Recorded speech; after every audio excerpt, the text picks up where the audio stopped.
সারা জীবন সারা মাস অন্যায় করার পরে, গুনাহ করার পরে মানুষের অন্তঃকরণে কালিমা লেগে যায়।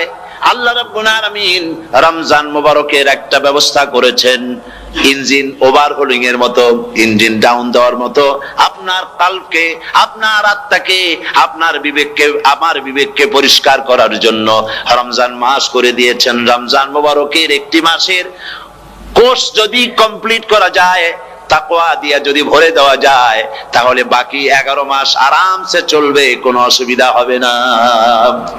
নবীজি বলেছেন রমজান মুবারকে মাস আসার সঙ্গে সঙ্গে আল্লাহ রাব্বুল আলামিন তিনি জান্নাতের সমস্ত দরজাগুলি খুলে দেন, আর জাহান্নামের সব দরজাগুলি আল্লাহ রাব্বুল আলামিন বন্ধ করে দেন। রোজা রাখলে পরে ক্ষুধার কারণে, খালি পেটে থাকার কারণে টক্সিন জাতীয় এক প্রকারের গ্যাস তৈরি হয় পেটের ভেতরে, স্টমাকের মধ্যে, ফলে মুখে এক রকমের দুর্গন্ধের সৃষ্টি হয়।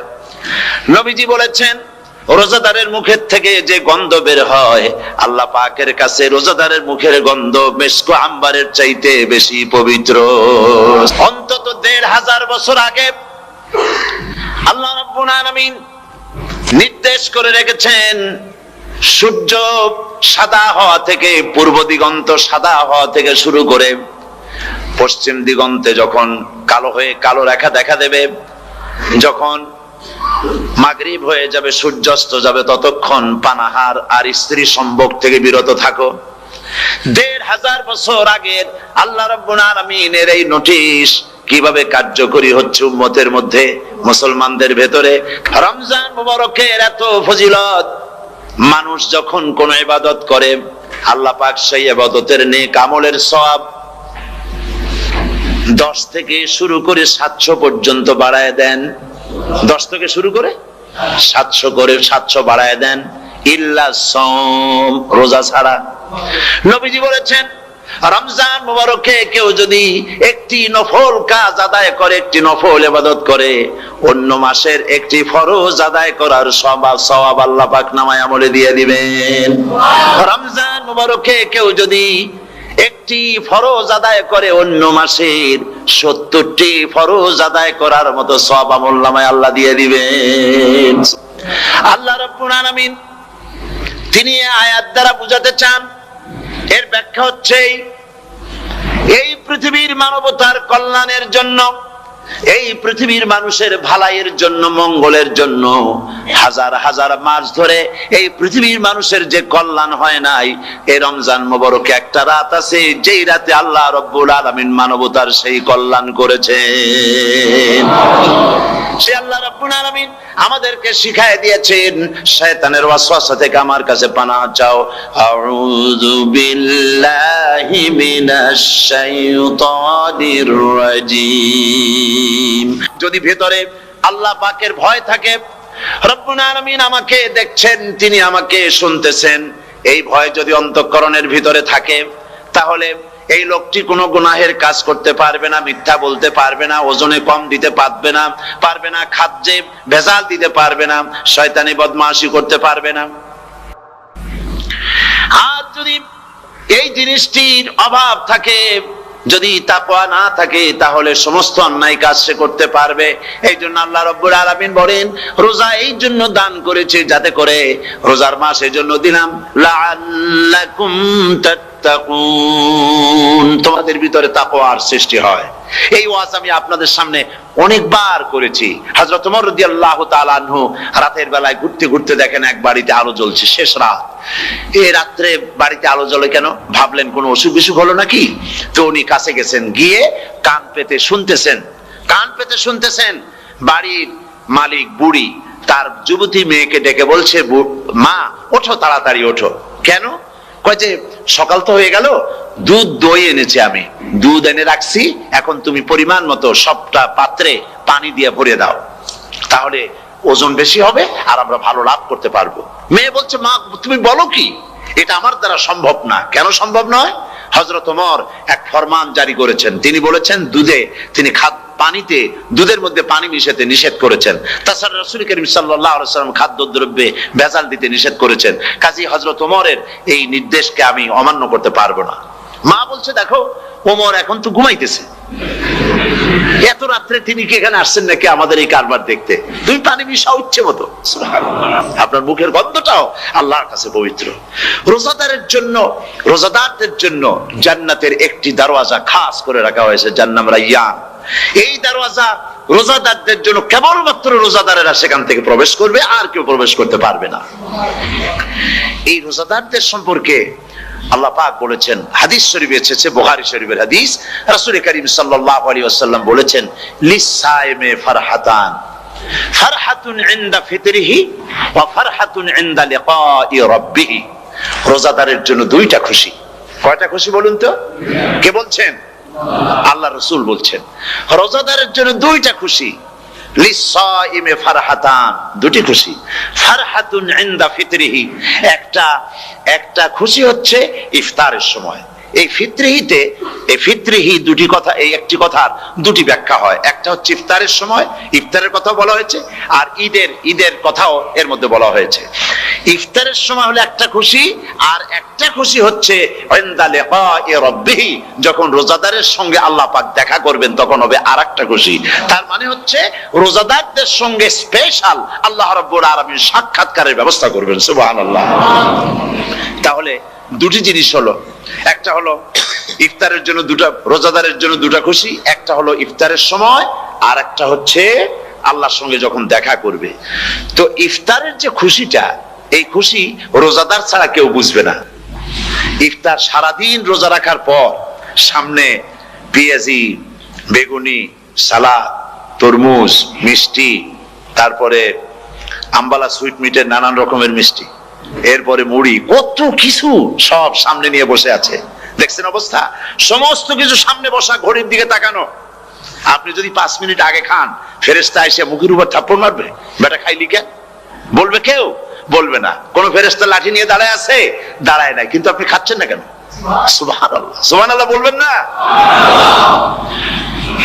যদি প্রশ্ন করা হয় রমজানে তো আসছো, কিন্তু প্রথম রাজিল হয়েছিল কোন সময়? ওটা কি দিন ছিল না রাত ছিল? কোরআন তার জবাবে বলে, ইন্না আনজালনাহু ফি লাইলাতিল কদর, কদরের পবিত্র রাতে আমি এই পৃথিবীতে আমার আগমন ঘটেছিল।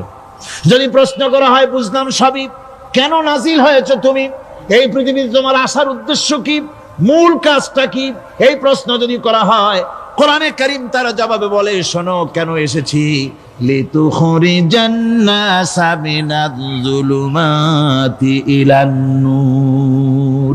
আমার মিশন হচ্ছে গোটা বিশ্ব মানবতাকে পুঞ্জীভূত জমাট বাঁধা অন্ধকারের ভেতর থেকে টেনে বের করে আলোর সন্ধান দিতে, আলোর দিকে আনার জন্য আমি কোরআন নাজিল হয়েছি।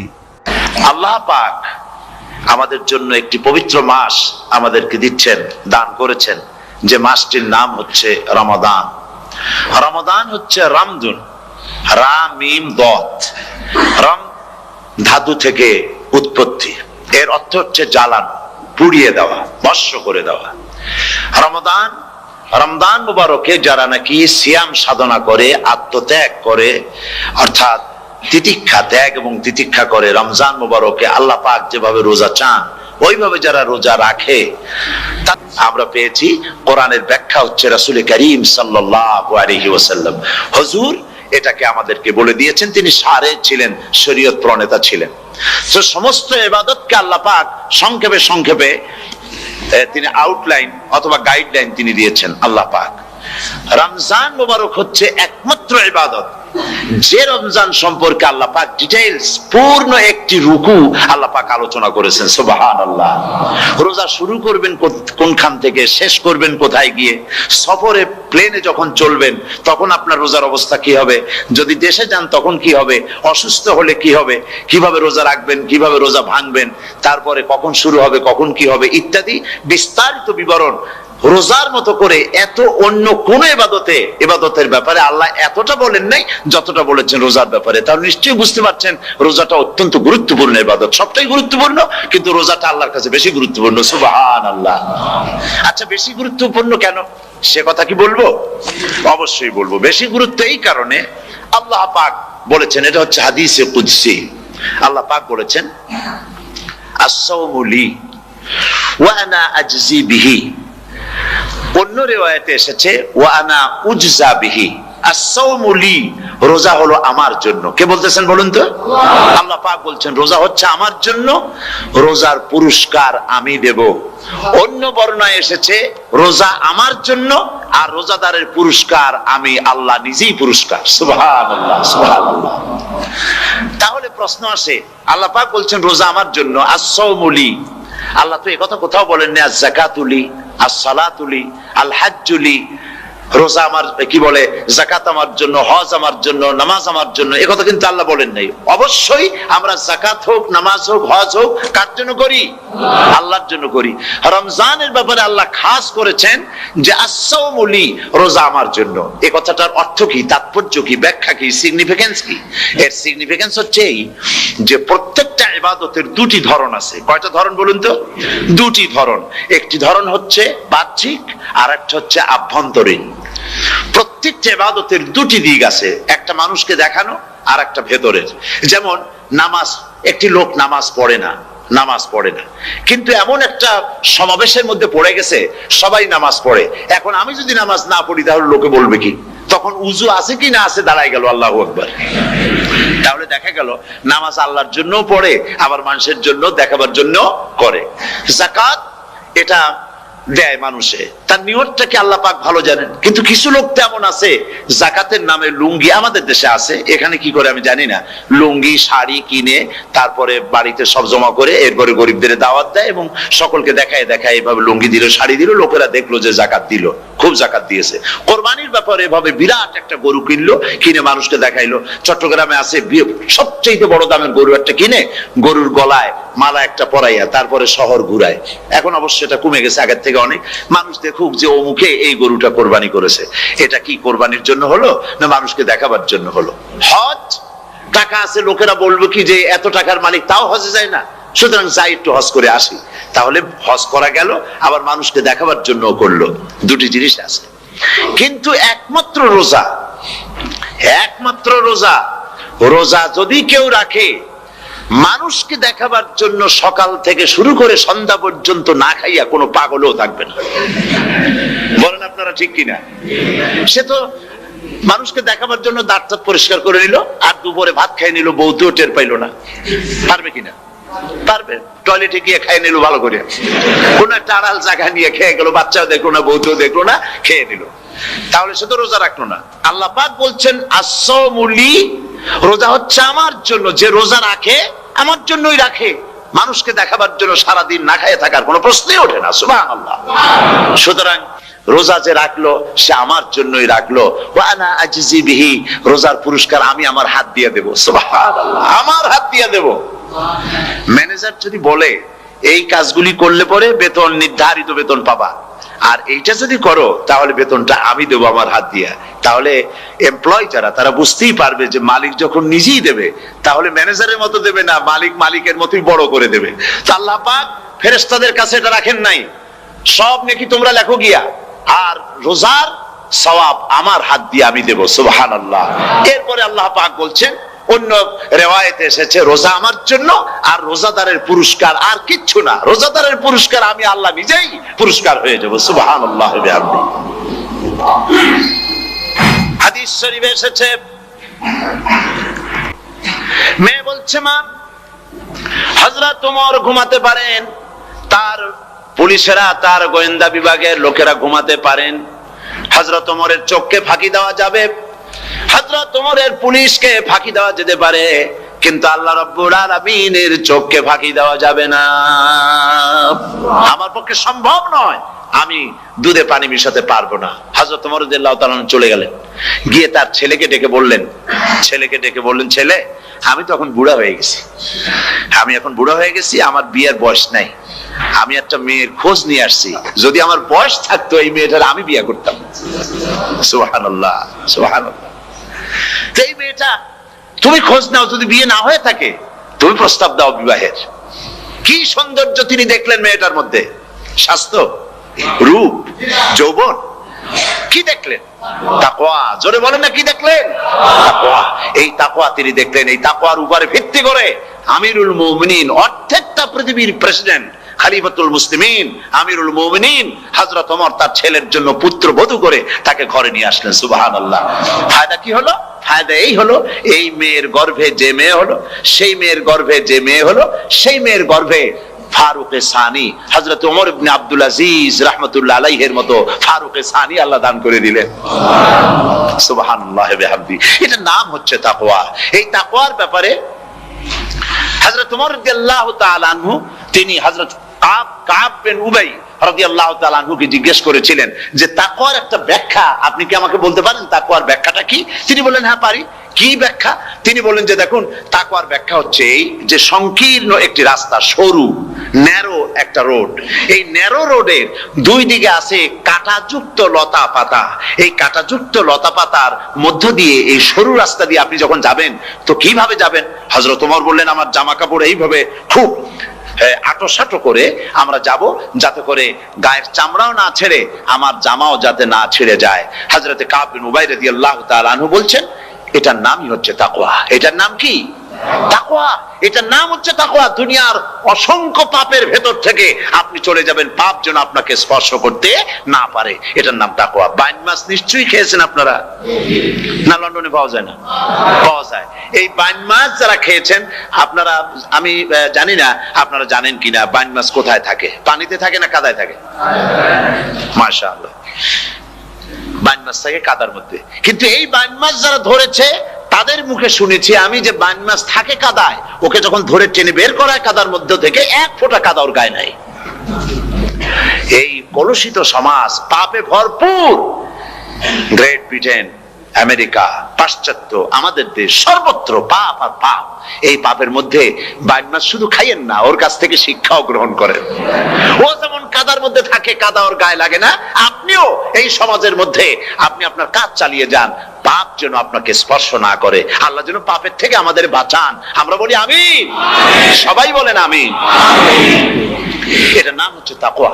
আর তাকওয়া লম্বা জামায় তাকওয়া হয় না, লম্বা দাড়িতে তাকওয়া হয় না, পাগড়ি একটা বানলেই তাকওয়া হয় না। রাসূলুল্লাহ সাল্লাল্লাহু আলাইহি ওয়াসাল্লাম বলেছেন তাকওয়া হা হুনা, হা হুনা, হা হুনা, তিনবার বলেছেন, বুকের দিকে দেখায় বলেছেন তাকওয়া হা হুনা। তাকওয়া হচ্ছে এখানে।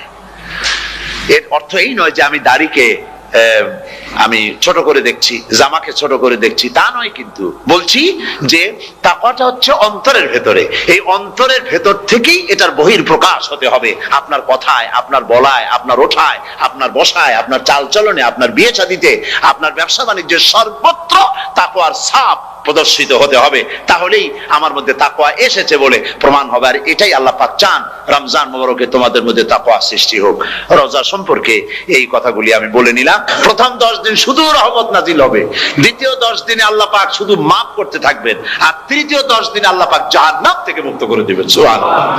রমজানে মক্কা শরীফে, মদিনা শরীফে ছোট্ট একটা বাচ্চাও ঘুমায় না। অন্তত 5-7 বছর, 8-10 বছর বয়স হয়ে গেছে এরকম বাচ্চা সারা রাত্রে 1 সেকেন্ডের মধ্যে ঘুমায় না। সমস্ত লোক জাগে, ফজরের নামাজ পড়তে থেকে ঘুমায়, সব সমানে 2 হাতে নেকি কামাই করে। নেকি কামাইয়ের মৌসুমে বাহার।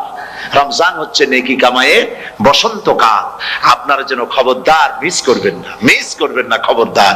এই মাসটা পুরাপুরি কাজে লাগাবার জন্য মায়েরা, আমার মায়েরা, বোনেরা, মেহেরবানি করে এই মাসটা কাজে লাগাবেন। গীবত গাইবেন না, রাগারাগি করবেন না, ঝগড়াঝাটি করবেন না, মিথ্যা কথা বলবেন না, তেলাওয়াত, জিকির, আজগার।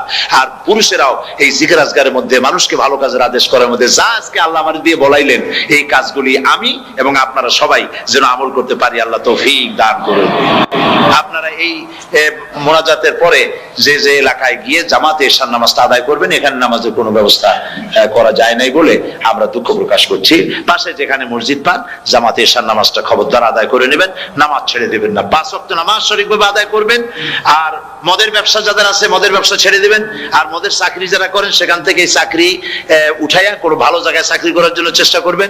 জেনা, ব্যভিচার, নাচ, গান ইত্যাদি, তাস, পাশা, জুয়া, অন্যায় কাজে যাব না। আল্লাহ যেন কবুল করেন, বলেন আমিন। বলেন সবাই আমিন। এটাই কাজ। শিরক এবং বেদাতের বাড়ির কাছেও আমরা কেউ যাব না। এই তওবা করে খাঁটি মুসলমান হইতে হবে। আমরা কতদিন বাঁচবো জানি না। আল্লাহ পাক যেন আমাদেরকে ঈমানের সাথে রাখেন। যাদের মুখে দাড়ি নাই আল্লাহ পাক তাদের মুখে দাড়ি লাগায় দিক, বলি আমিন। আপনারা চেষ্টা করেন রসুলের এই সুন্নতটা আমল করার জন্য। যেহেতু আমরা মারা যাবো, চিরদিন বাঁচবো না, তো আল্লাহ রসুলের কাছে কেমনে আমরা আমাদের চেহারা দেখাবো?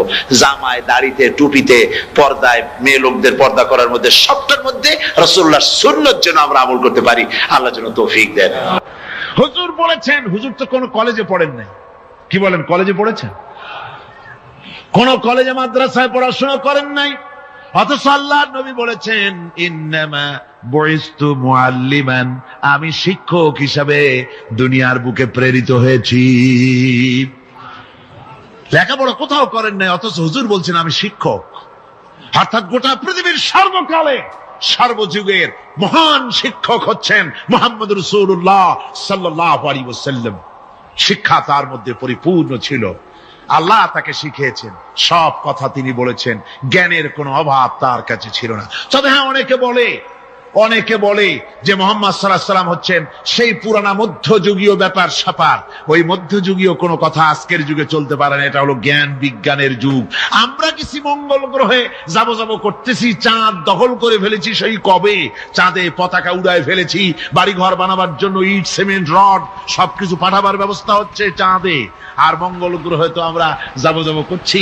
মুহাম্মদ সাল্লাল্লাহু আলাইহি ওয়াসাল্লাম কি চাঁদে নেমেছেন কখনো? এগুলি বেকুবদের প্রশ্ন। কাদের প্রশ্ন? বেকুবদের প্রশ্ন। আর মিয়া, তোমার বিজ্ঞান তো গেছে শুধু চাঁদে। চাঁদ কত দূর? মাত্র 2,32,000 মাইল দূরে।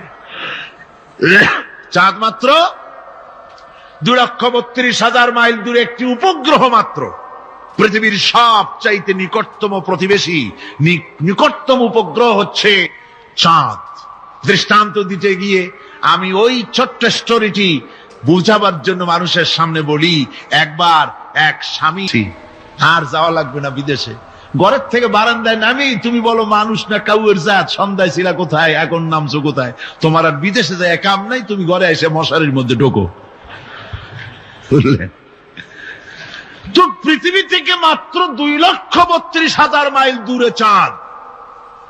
সেই চাঁদে অবতরণ করে বলছে মুহাম্মদ সাল্লাল্লাহু আলাইহি ওয়াসাল্লাম কি চাঁদে গেছে? আরে বেকুব, 2,32,000 মাইল দূরের চাঁদ নয়, 9,30,00,000 মাইল দূরের সূর্য নয়, কোটি কোটি সহস্র কোটি মাইল দূরের গ্যালাক্সি নয়, মিল্কি ওয়ে নয়, সমস্ত তারকারাজি, গ্রহ পুঞ্জ সবকিছুকে পেরিয়ে গিয়ে 7 আকাশ ফুড়ে মুহাম্মদ সাল্লাল্লাহু আলাইহি সাল্লাম আরশে আজিম ভ্রমণ করেছেন, যা পৃথিবীর কোন বিজ্ঞানের পক্ষে সম্ভব নয়। সুতরাং মুহাম্মদ সাল্লাল্লাহু আলাইহি সাল্লাম সর্বকালের, সর্বযুগের সব ব্যাপারে শ্রেষ্ঠ মহান ব্যক্তিত্ব। এরপরে আল্লাহ রাব্বুল আলামিন বলছেন, وَخَلَقْنَاكُمْ أَزْوَاجًا, আমি তোমাদের নারী এবং পুরুষের জোড়া পয়দা করেছি। অর্থাৎ এই পৃথিবীতে আল্লাহ রাব্বুল আলামিন মানুষের একটি সেক্স পয়দা করেন নাই, দুটি প্রকার করেছেন। একটি হচ্ছে নারী আর একটি পুরুষ। এই নারী আর পুরুষ আল্লাহ পাকের এটি একটি বিরাট কুদরত।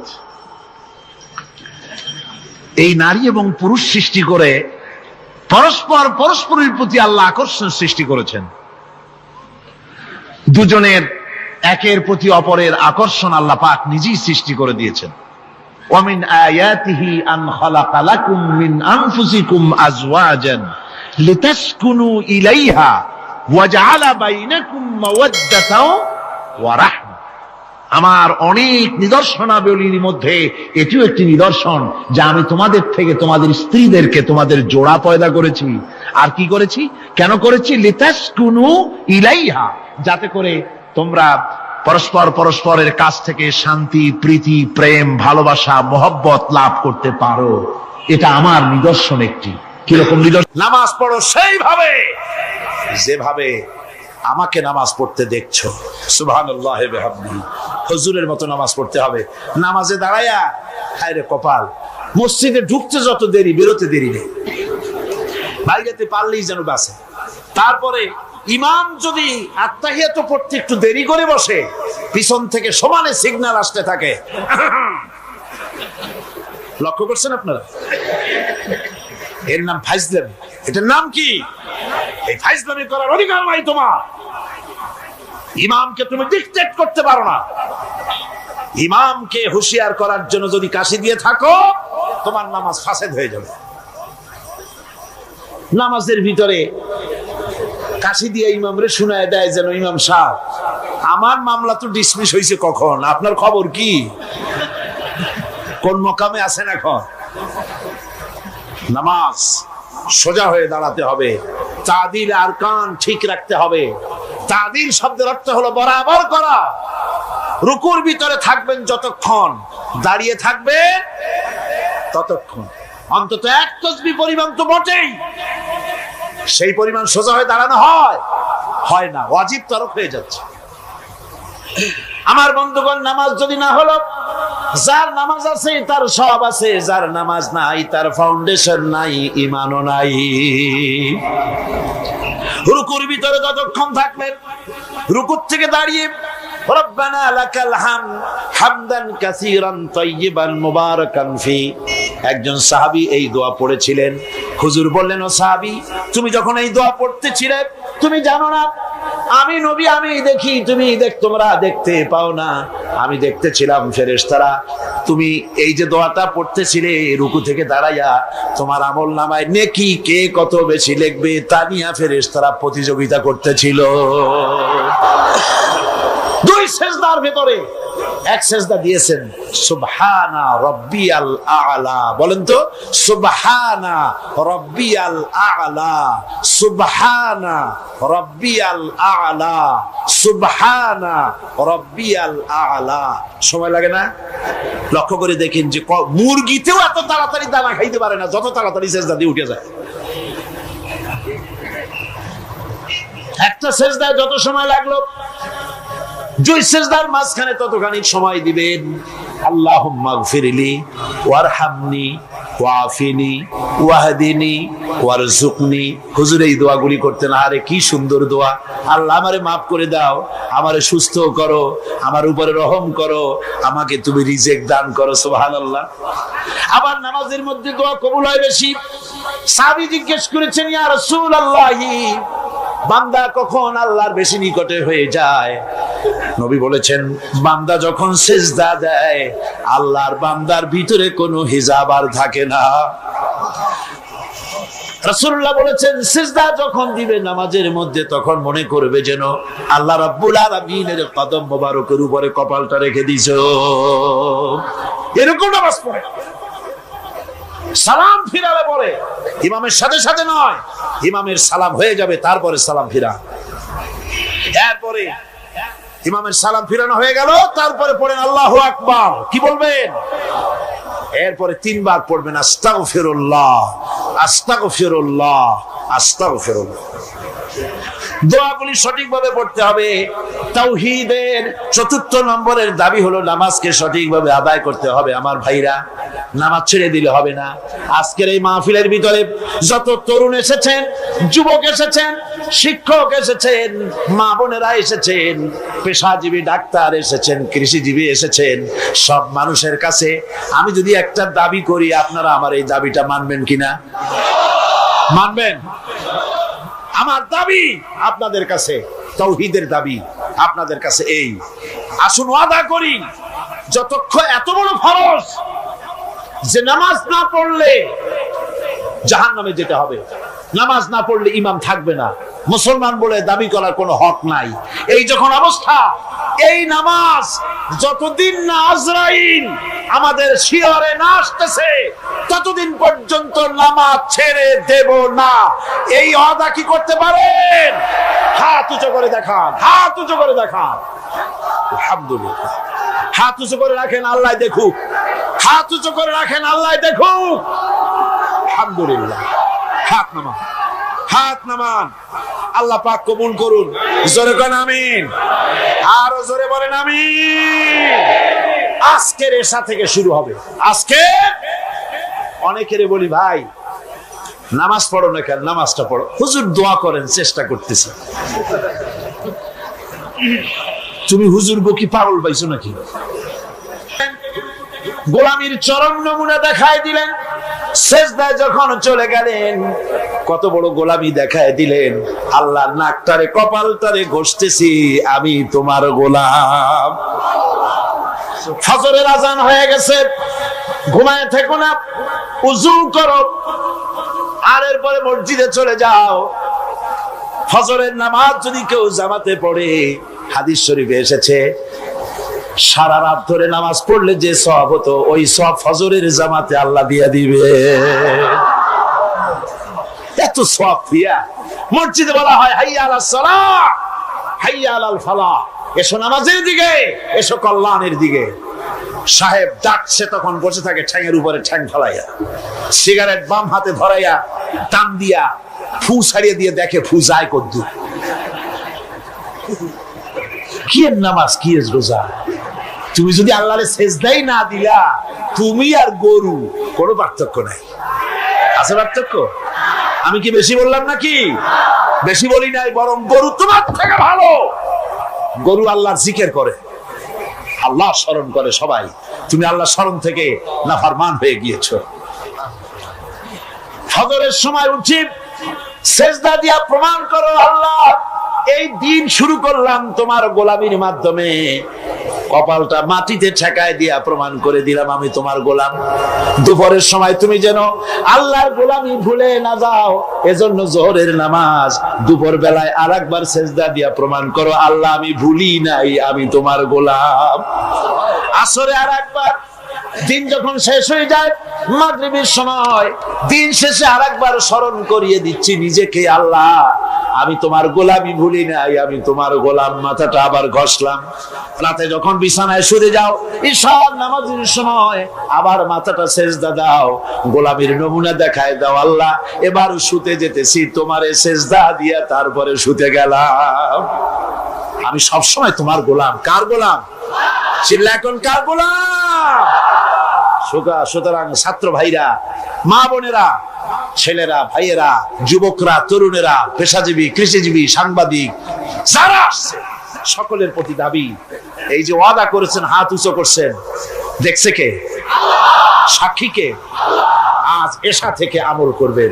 মনে করবেন আজ না, এই কাল পরশু থেকে শুরু করব। কাল পরশু আপনি বাঁচবেন, কোন পাগলে বলছে? কোন প্রমাণ আছে তার? কোন প্রমাণ আছে? নাই। সুতরাং 5 ওয়াক্ত নামাজকে সঠিকভাবে আদায় করতে হবে। এটাই হলো, এটা কি তাওহীদের 4th নম্বরের দাবি। 5ম নম্বরের দাবি হলো আল্লাহর হুকুম পালনকারী বান্দায় পরিণত হতে হবে। আল্লাহ যা হুকুম করেছেন তা সব মেনে নিতে হবে। ফাইলাহুকুম ইলাহু ওয়াহিদুন ফালাহু আসলিমু ওয়া বাশশিরিল মুখবিতিন। অতএব তোমাদের আল্লাহ রাব্বুল আলামিনের সামনে, এক আল্লাহর সামনে আনুগত্যের মস্তক অবনত করে দাও। আর আনুগত্যকারীদের জন্যই রয়েছে আল্লাহর সুসংবাদ। তাদের জন্য খুশখবরি আছে জান্নাতের, যারা নাকি আনুগত্য করে, যারা মাথা নত করে আল্লাহর দরবারে, তাদের জন্যই শুভ সংবাদ আছে। তাওহীদের 6ষ্ঠ দাবি। তাওহীদের 6 নম্বরের দাবি হলো আল্লাহ কি ভয় করতে হবে। কারে ভয় করা লাগবে? ভয় করবেন কারে? ইয়া আইয়ুহাল্লাযীনা আমানুত্তাকুল্লাহা হাক্কা তুকাতিহি ওয়া লা তামুতুন্না ইল্লা ওয়া আনতুম মুসলিমুন। ইয়া আইয়ুহাল্লাযীনা আমানু, হে বিশ্বাসীরা, ভয় করো আমি আল্লাহকে। ভয় করার মতো যেমনটি ভয় করা উচিত তেমনটি ভয় করো। দিনের বেলা ভয় করবেন, রাত্রি বুঝি করবেন না নাকি? কি গান? দিনে যে আল্লাহ দেখে, রাত্রি বুঝি দেখে না? অফিসে দেখে না? সব জায়গায় দেখে, সব জায়গায় দেখে। আপনি যদি ঘুষ খান, আল্লাহ টের পায় না? কোন টের পান কিনা? এসে বলছে, স্যার এই যে চাইছিলেন টাকাটা নেন, আমার কাজটা একটু করে দিয়ে। রোজার দিন ওই টাকা কি হাতে নেওয়া যায়? আশ্চর্য কথা, আপনি তো টাকা চাইছিলেন, চাইছি তাই কি হয়েছে? রোজা রেখে ওই সব টাকা হাতে নেওয়া যায় নাকি? করবো কি? টেবিলের ড্রয়ারে থুয়ে যাবে। টেবিলের ড্রয়ারে টাকা থুইয়া তারপরে লোকটা বলতেছে, স্যার আপনি যা করলেন আমার একটা গল্প মনে পড়ে গেল, যদি কিছু মনে না করেন। কয় বলো কি গল্প? কয় যে একটা লোক খুব বেশি পাকা ফজলি আম দিয়া দুধ দিয়া ভাত মাখাইয়া খাচ্ছিল, তারপরে ছেলেকে ডেকে বলছে, এই বল্টু চামচ নিয়ে আয়। কয় বাবা হাত দিয়ে তো ভাত খাচ্ছিলে, আবার চামচ কেন? কয় তুই তার বুঝবি কি, আমটা এত বেশি পাকা যে দুধ দিয়ে যখন মাখাইছি একেবারে আমার সারুদির বিষ্ঠার মতো লাগে, সেই জন্য হাত দিয়া খেতে ঘৃণা করে বলে চামচ দিয়ে খাইতে চাইছি। রোজার দিন ওই টাকা কি হাতে নেওয়া যায়? সুতরাং ড্রয়ারের মধ্যে ধুয়ে যাবে। তাহলে বোঝা গেল লোকটা আল্লাহরে ভয় করে না। রোজা রাখে ঠিক, নামাজ পড়ে ঠিক, আল্লাহরে ভয়, আল্লাহর ভয় যদি অন্তঃকরণে থাকে ঘুষ খেতে পারে না। জোরে বলেন পারে, জোরে বলেন পারে, পারে না। বুঝি ঘুষ খাও, গরিব মানুষেরা ঘুষ দেয় কাজ আদায় করার জন্য, কিন্তু টাকায় বরকত হয় না। বেতন পায় 5,000 টাকা, কিন্তু বাড়িতে রঙিন টেলিভিশন, ডিশ এন্টিনা, ঠেলা কথা, পোলাও কোরমার অভাব নাই, বড় বড় পাঙ্গাস হুজুরের বাড়ি হাজির, তারপরে খাসির চর্বি, জব্বের খাওয়া খায়। বেতন 5,000, মাসে ইনকাম করে লাখখানেক টাকা, কিন্তু বরকত নাই। কিরকম বরকত নাই? ঘরে আসছে, সারাদিন খাটাখাটনি করে এসে দেখে মেয়ে একটা গড়াগড়ি করতেছে। কি হয়েছে তোর? আমার পেটে ব্যথা। আর একটা দাঁড়ায় রয়েছে, তোর হয়েছে কি? আমার জেনে ধরছে। বউ মাথা ধরে বসে আছে, তোমার কি? আমার মাথা যায় ছিড়িয়া বেদনার চোটে। ছেলে একটা দাঁড়ায় লাফায়, তোর কি হয়েছে? কয় আমি মরবো। এখন ওজারে টাকা দাও, বৌদ্ধরে টাকা দাও, মৌলবীরে টাকা দাও, তারে পয়সা দাও, ওজা আনো, বৌদ্ধ আনো, ডাক্তার আনো, আনতে আনতে কামাই করছিল 1 লাখ, খরচ হয়ে গেল 1.5 লাখ। হারামে বরকত নাই। হারামে বরকত আছে? বরকত নাই। দেখেন না কুত্তার বাচ্চা হয় কয়টা বছরে? হ্যাঁ, শ্রীরমান কুত্তা নাই, কয়টা হয় বাচ্চা বছরে? 7টা 8টা। অর্থ কোনো জন্ম নিয়ন্ত্রণের বালাই নাই, জন্মের হওয়া হয়। এই যে কুত্তা এত হওয়া হইল, সব কুত্তা যদি বাঁচত আপনারা রাস্তায় হাঁটতে পারতেন? হাঁটতে পারতেন? কুত্তার জ্বালায় হাঁটতে পারতেন না, যেহেতু ওটা হারাম। জন্মের হওয়া হইলেও অত কোনো বরকত নেই। আর গরু হলো হালাল। গাবি বাছুর দেয় কয়টা? কয়টা? মাত্র 1টা বছরে। আর তারপরে মুসলমানেরা কুয়াতুল মুসলিমিন, জন্মের খাওয়া খায় এই গরু। এরপরেও গরুর অভাব আছে, যেহেতু ওটা হালাল এতে বরকত হয়। হারাম বেতন, আর বেতন নয়, হারাম ভাবে ঘুষের টাকা নিয়েছেন, যে টাকা দিয়েছে সে তো টাকাটা না দিয়ে পারে নাই, করবে কি? কাজ আদায় করার জন্য দিছে। টাকাটা দেয় আর একটু কষ্টে হাসি হাসে, হাসিও না কান্দাও না, একটা বেটকি দেওয়ার মতো অফিসের সামনে দিয়া তারপরে বাড়ির দিকে যায় আর বলে, আল্লাহ এতগুলি টাকা আমার নিল, ওরে কলেরা দিয়ে ওর গুষ্টি সাফ করে দিও। এই বদদোয়া করে, এই বদদোয়া করে। তাই ঘুষখোর অফিসারদের কামাই রুজিতে বরকত নাই। কথা ঠিক কিনা কর? ঘুষ ছাড়ো, ঘুষ হারাম, পায়খানার মতো হারাম, শুয়োরের মাংসের মতো হারাম।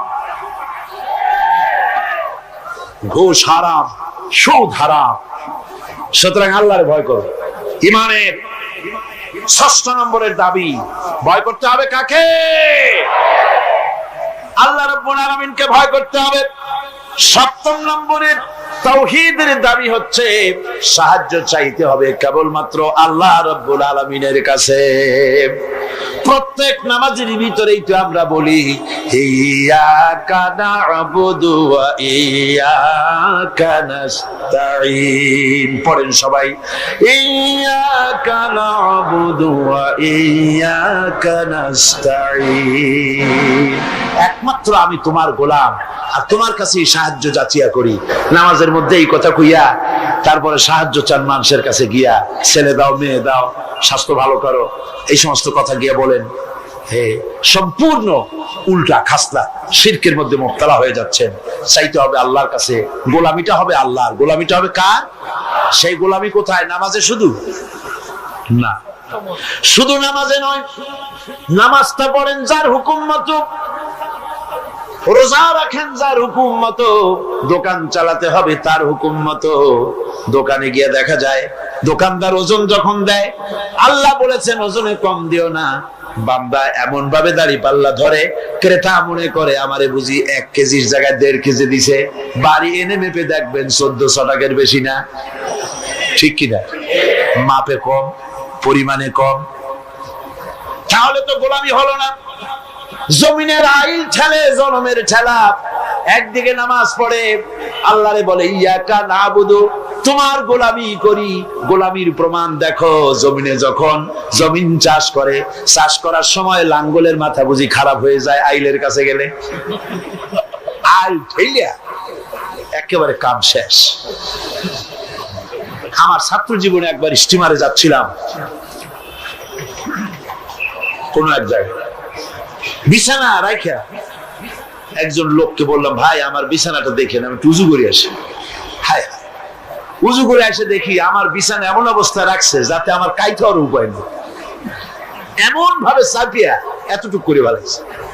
বললাম, হাসি মুখে বললাম, ভাই আপনার এই আচরণে প্রমাণ হলো মাত্র 6-7 ঘন্টার জার্নিতে বা 12 ঘন্টার জার্নিতে আপনার আমার বিছানার আইল যখন ঠিক রাখতে পারেন নাই, আপনার জমিনের কাছে যার জমিন আছে সে আইলও আপনি ঠিক রাখতে পারছেন বলে মনে হয় না।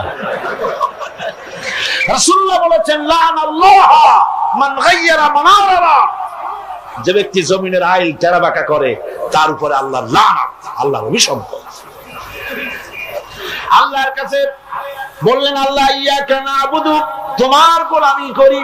এই গোলামির প্রমাণ দিতে হবে, বাজারে দিতে হবে, হাটে দিতে হবে, দোকানে দিতে হবে, অফিসে দিতে হবে, আদালতে দিতে হবে, কলে দিতে হবে, কারখানায় দিতে হবে, সেক্রেটারিয়েটে দিতে হবে, বঙ্গভবনে দিতে হবে, কলেজে দিতে হবে, বিশ্ববিদ্যালয়ে দিতে হবে। ওদের রাস্তা চাই না, নিয়ামত প্রাপ্ত হচ্ছে নবীর, সিদ্দিকীর, শুহাদা, সালিহিন, ওই রাস্তা চাই।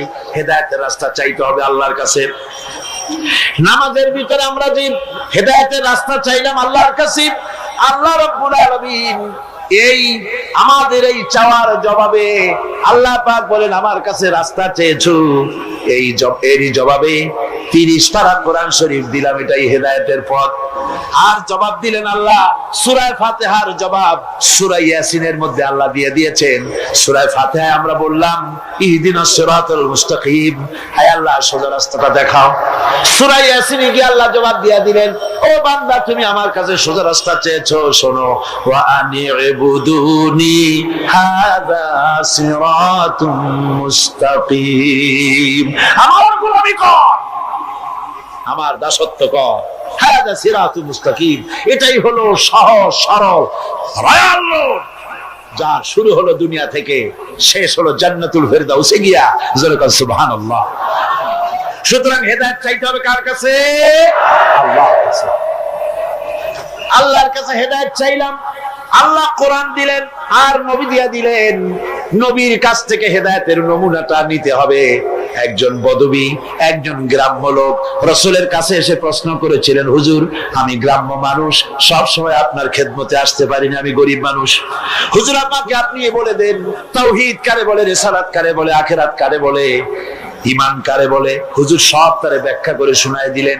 লোকটা যাওয়ার সময় বললেন, ইয়া রাসূলুল্লাহ, আল্লাহর নামে কসম করে বলি, ঈমান, রিসালাত, আখিরাত, ইহসান, তাওহীদ ইত্যাদির যে ব্যাখ্যা আপনি দান করলেন, এর থেকে আমি 1 চুলও বাড়াবো না, 1 চুলও আমি কমাবো না।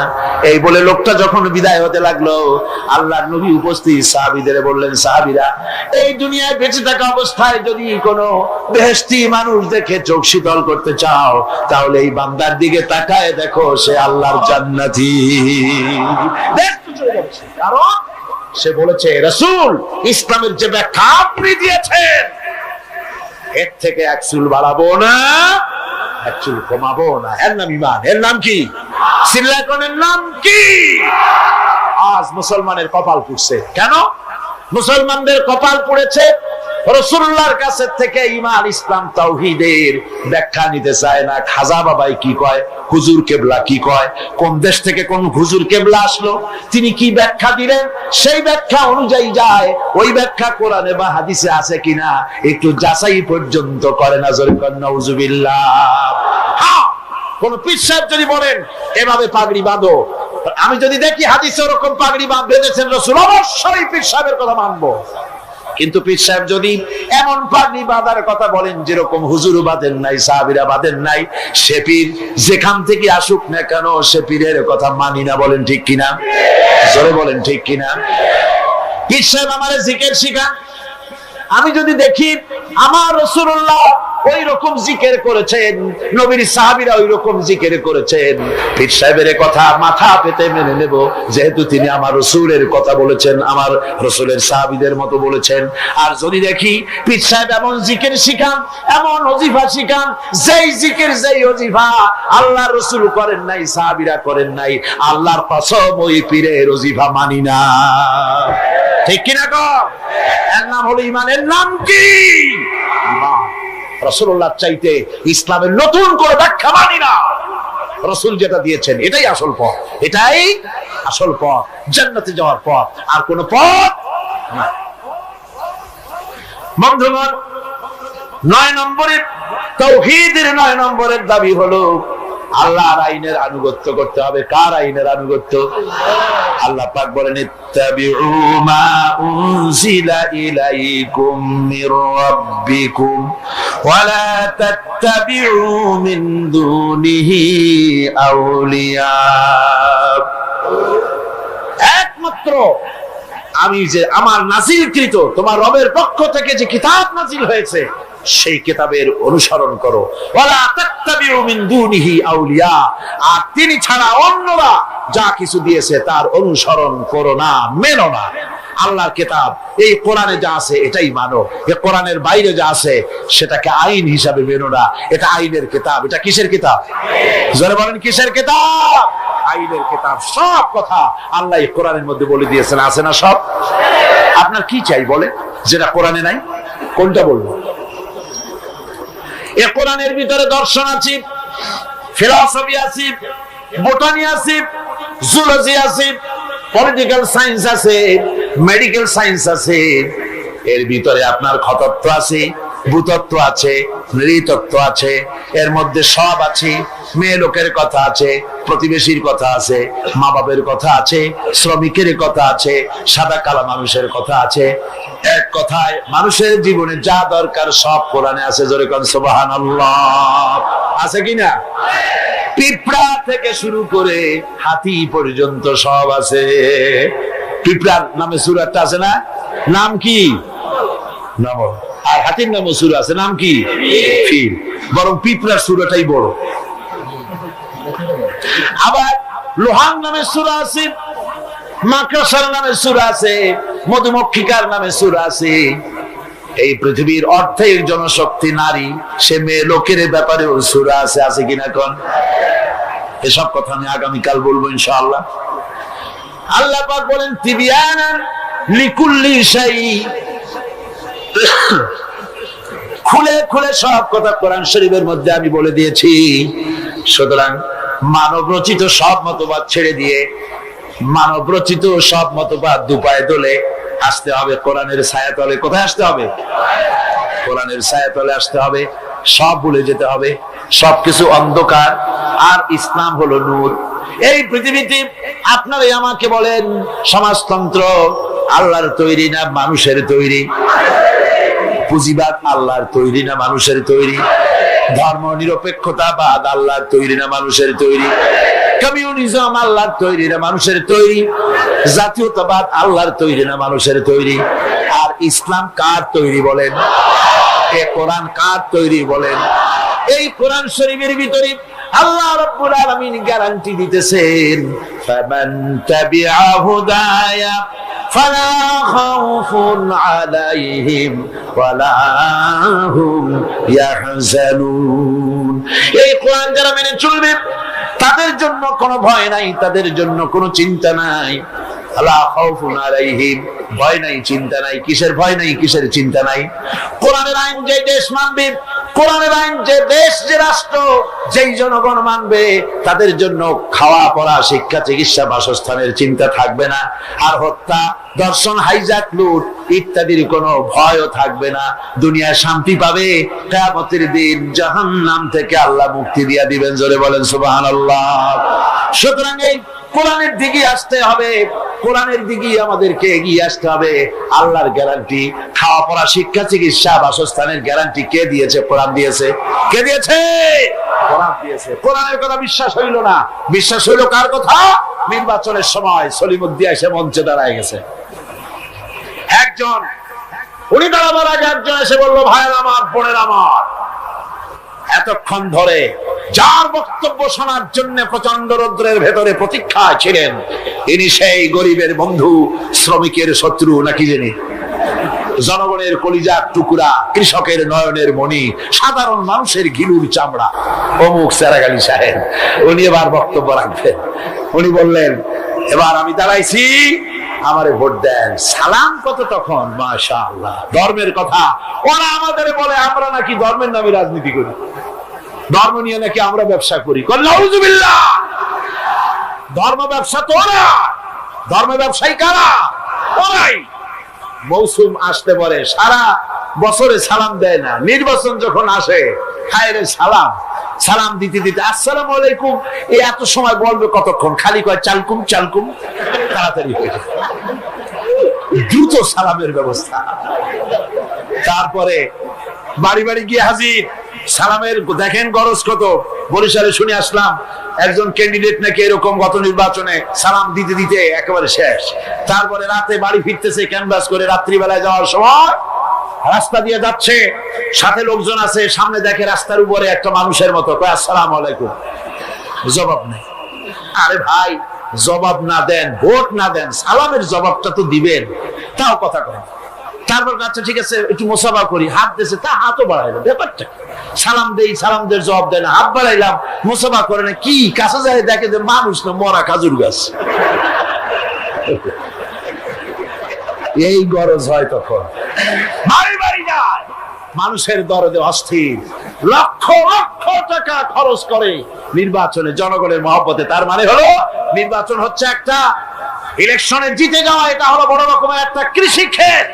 এখানে 10 লাখ জমা করতে পারলে, মন্ত্রী হইতে পারলে 20 কোটি টাকা ইনকাম করার পথ হয়ে যায়, বিরাট বিরাট বড় লোক হয়ে যায়। তখন আর গরিবের কথা মনে থাকে না। মাশাআল্লাহ, গর্দান এইরকম মোটা হয়, ফিরতে পারে না, সশরীরে ফেরা ছাড়া খালি মাথা ফিরাইতে পারে না, গাজী রকেটের মতো। তারপরে